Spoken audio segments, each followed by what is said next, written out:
नमो भगवते वासुदेवाय। अतः विशो अध्याय।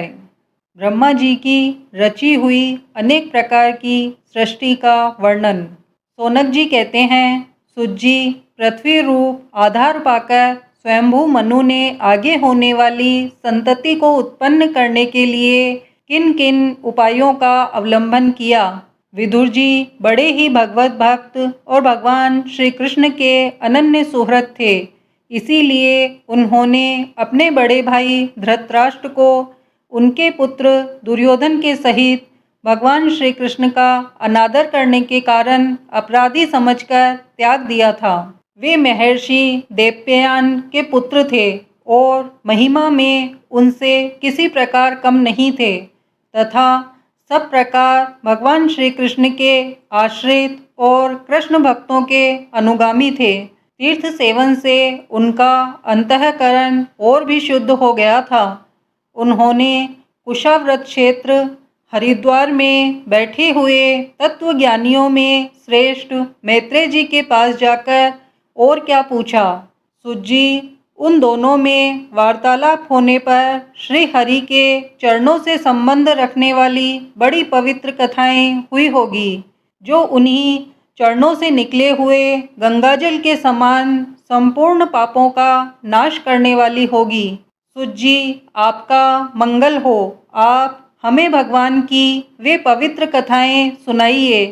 प्रभु के उदार चरित्र तो कीर्तन करने योग्य होते हैं।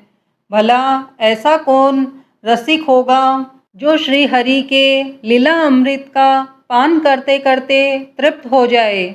नेमिषारण्यवासी मुनियों के इस प्रकार पूछने पर उग्रश्रवा सुज्जी ने भगवान में चित्त लगाकर उनसे कहा, सुनिए। सुज्जी ने कहा, मुनिगण, अपनी माया से वराह रूप धारण करने वाले श्री हरि की रसातल से पृथ्वी को निकालने और खेल खेल में ही तिरस्कार पूर्वक हिरण्याक्ष को मार डालने की लीला सुनकर विदुर जी को बड़ा आनंद हुआ और उन्होंने मुनिवर मैत्रेय जी से कहा। विदुर जी ने कहा, ब्राह्मण, आप परोक्ष विषयों को भी जानने वाले हैं, अतः ये बतलाइए कि प्रजापतियों के पति श्री ब्रह्मा जी ने मारीचि आदि प्रजापतियों को उत्पन्न करके फिर सृष्टि को बढ़ाने के लिए क्या किया। मारीचि आदि मुनीश्वरों ने और स्वयंभू मनु ने भी ब्रह्मा जी की आज्ञा से किस प्रकार प्रजा की वृद्धि की। क्या उन्होंने इस जगत को पत्नियों के सहयोग से उत्पन्न किया या अपने अपने कार्य में स्वतंत्र रहकर अथवा सब ने एक साथ मिलकर इस जगत की रचना की। श्री मैत्रेय जी ने कहा, विदुर जी, जिसकी गति को जानना अत्यंत कठिन है, उस जीवों के प्रारब्ध, प्रकृति के नियंता पुरुष और काल, इन तीन हेतुओं से तथा भगवान की सन्निधि से त्रिगुणमय प्रकृति में शोभ होने पर उससे महतत्व उत्पन्न हुआ। देव की प्रेरणा से रज प्रधान महतत्व से वैकारिक, सात्विक, राजस और तामस तीन प्रकार का अहंकार उत्पन्न हुआ। उसने आकाश आदि पांच पांच तत्वों के अनेक वर्ग प्रकट किए। वे सब अलग अलग रहकर भूतों के कार्य रूप ब्रह्मांड की रचना नहीं कर सकते थे। इसीलिए उन्होंने भगवान की शक्ति से परस्पर संगठित होकर एक स्वर्ण वर्ण अंड की रचना की। वह अंड चेतना शून्य अवस्था में 1000 वर्षों से भी अधिक समय तक कारणाब्धि के जल में पड़ा रहा। फिर उसमें श्री भगवान ने प्रवेश किया। उसमें अधिष्ठित होने पर उनकी नाभि से सहस्त्र सूर्यों के समान अत्यंत देदीप्यमान एक कमल प्रकट हुआ, जो संपूर्ण जीव समुदाय का आश्रय था। उसी से स्वयं ब्रह्मा जी का भी आविर्भाव हुआ है। जब ब्रह्मांड के गर्भ रूप जल में शयन करने वाले श्री नारायण देव ने ब्रह्मा जी के अंतःकरण में प्रवेश किया, तब वे पूर्व कल्पों में अपने ही द्वारा निश्चित की हुई नाम रूपमयी व्यवस्था के अनुसार लोकों की रचना करने लगे। सबसे पहले उन्होंने अपनी छाया से तमिश्न, अतमिश्न, तम, मोह और महामोह यूँ 5 प्रकार की अविद्या उत्पन्न की। ब्रह्मा जी को अपना वह तमोमय शरीर अच्छा नहीं लगा, अतः उन्होंने उसे त्याग दिया। तब जिससे भूख प्यास की उत्पत्ति होती है, ऐसे रात्रि रूप उस शरीर को उसी से उत्पन्न हुए यक्ष और राक्षसों ने ग्रहण कर लिया। उस समय भूख प्यास से अभिभूत होकर वे ब्रह्मा जी को खाने को दौड़ पड़े और कहने लगे, इसे खा जाओ, इसकी रक्षा मत करो, क्योंकि वे भूख प्यास से व्याकुल हो रहे थे। ब्रह्मा जी ने घबराकर उनसे कहा, अरे यक्ष राक्षसों, तुम मेरी संतान हो, इसीलिए मुझे भक्षण मत करो, मेरी रक्षा करो। उनमें से जिन्होंने कहा खा जाओ वे यक्ष हुए, और जिन्होंने कहा रक्षा मत करो वे राक्षस कहलाए। फिर ब्रह्मा जी ने सात्विकी प्रभा से देदीप्यमान होकर मुख्य मुख्य देवताओं की रचना की। उन्होंने कीड़ा करते हुए ब्रह्मा जी के त्यागने पर उनका वह दिन रूप प्रकाशमय शरीर ग्रहण कर लिया।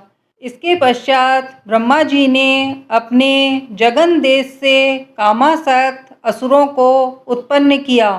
वे अत्यंत कामलोलुप होने के कारण उत्पन्न होते ही मैथुन के लिए ब्रह्मा जी की ओर चले। ये देखकर पहले तो वे हंसे, किंतु फिर उन निर्लज असुरों को अपने पीछे लगा देख भयभीत और क्रोधित होकर बड़े जोर से भागे। तब उन्होंने भक्तों पर कृपा करने के लिए उनकी भावना के अनुसार दर्शन देने वाले शरणागत वत्सल वरदायक श्री हरि के पास जाकर कहा, परमात्मन मेरी रक्षा कीजिए। मैंने तो आपकी ही आज्ञा से प्रजा उत्पन्न की थी, किंतु यह तो पाप में प्रवृत्त होकर मुझको ही तंग करने चली है। नाथ, एकमात्र आप ही दुखी जीवों का दुख दूर करने वाले हैं, और जो आपकी चरण शरण में नहीं आते उन्हें दुख देने वाले भी एकमात्र आप ही हैं। प्रभु तो प्रत्यक्षवत सबके हृदय की जानने वाले हैं। उन्होंने ब्रह्मा जी की आतुरता देखकर कहा, तुम अपने इस काम कलुषित शरीर को त्याग दो। भगवान के यो कहते ही उन्होंने वह शरीर भी छोड़ दिया। ब्रह्मा जी का छोड़ा हुआ वह शरीर एक सुंदरी स्त्री संध्या देवी के रूप में परिणित हो गया। उसके चरण कमलों के पाइजेब झंकृत हो रहे थे, उसकी आंखें मतवाली हो रही थी और कमर करधनी की लड़ों से सुशोभित सजीली साड़ी से ढकी हुई थी।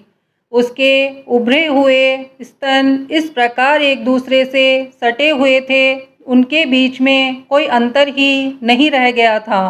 उसकी नासिका और दंतावली बड़ी ही सुघड़ थी तथा वह मधुर मधुर मुस्कुराती हुई असुरों की ओर हाव भाव पूर्ण दृष्टि से देख रही थी।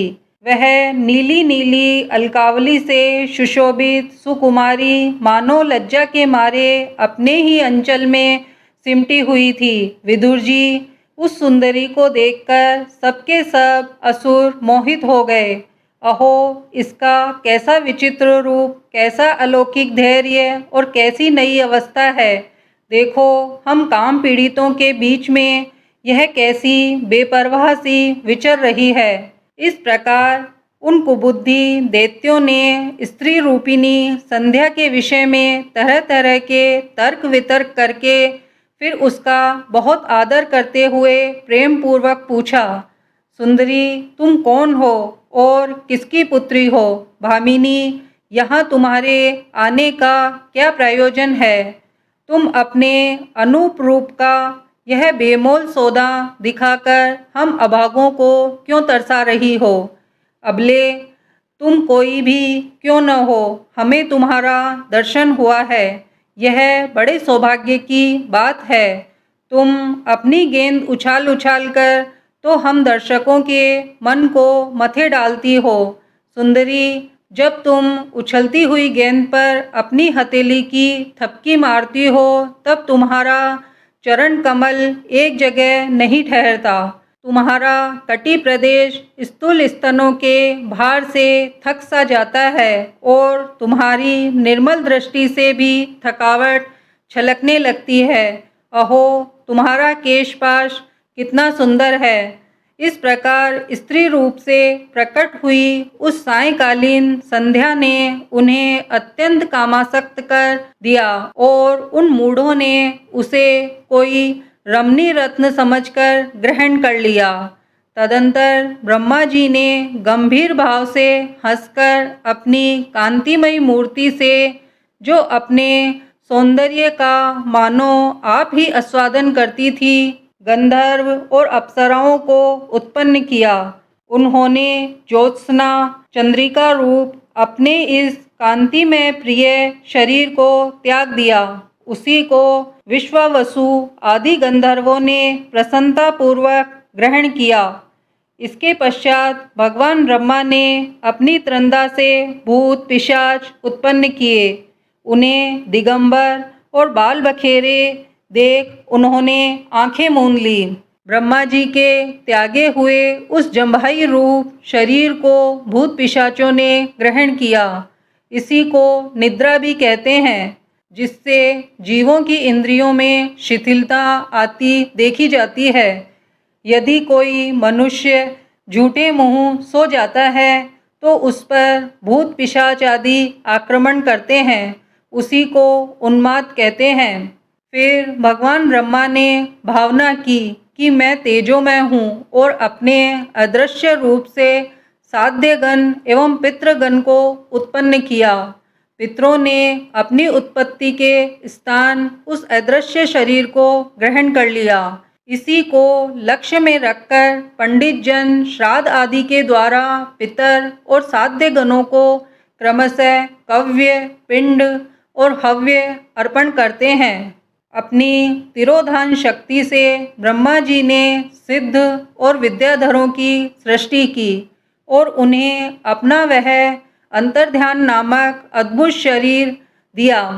एक बार ब्रह्मा जी ने अपना प्रतिबिंब देखा, तब अपने को बहुत सुंदर मानकर उस प्रतिबिंब से किन्नर और किमपुरुष उत्पन्न किए। उन्होंने ब्रह्मा जी के त्याग देने पर उनका वह प्रतिबिंब शरीर ग्रहण किया। इसीलिए ये सब उषा काल में अपनी पत्नियों के साथ मिलकर ब्रह्मा जी के गुण कर्म आदि का गान किया करते हैं। एक बार ब्रह्मा जी सृष्टि की वृद्धि न होने के कारण बहुत चिंतित होकर हाथ पैर आदि अवयवों को फैलाकर लेट गए और फिर क्रोधवश उस भोगमय शरीर को त्याग दिया। इससे जो बाल झड़कर गिरे वे अही हुए तथा उसके हाथ पैर सिकोड़कर चलने से क्रूर स्वभाव सर्प और नाग हुए, जिनका शरीर फन रूप से कंधे के पास बहुत फैला होता है। एक बार ब्रह्मा जी ने अपने को कृतकृत्य सा अनुभव किया। उस समय अंत में उन्होंने अपने मन से मनुओं की सृष्टि की। वे सब प्रजा की वृद्धि करने वाले हैं। मनस्वी ब्रह्मा जी ने उनके लिए अपना पुरुषकार शरीर त्याग दिया। मनुओं को देखकर उनसे पहले उत्पन्न हुए देवता गंधर्व आदि ब्रह्मा जी की स्तुति करने लगे। वे बोले, विश्वकर्ता ब्रह्मा जी, आपकी यह मनुओं की सृष्टि बड़ी ही सुंदर है। इसमें अग्निहोत्र आदि सभी कर्म प्रतिष्ठित हैं। इसकी सहायता से हम भी अपना अन्न हविर्भाग ग्रहण कर सकेंगे। फिर आदि ऋषि ब्रह्मा जी ने इंद्रिय संयम पूर्वक तप, विद्या, योग और समाधि से संपन्न हो अपनी प्रिय संतान ऋषिगण की रचना की। और उनमें से प्रत्येक को अपने समाधि, योग, ऐश्वर्य, तप, विद्या और वैराग्य में शरीर का अंश दिया। इति श्रीमद्भागवते महापुराणे परमहंस्या संहिताया तृतीय स्कंदे विशो अध्याय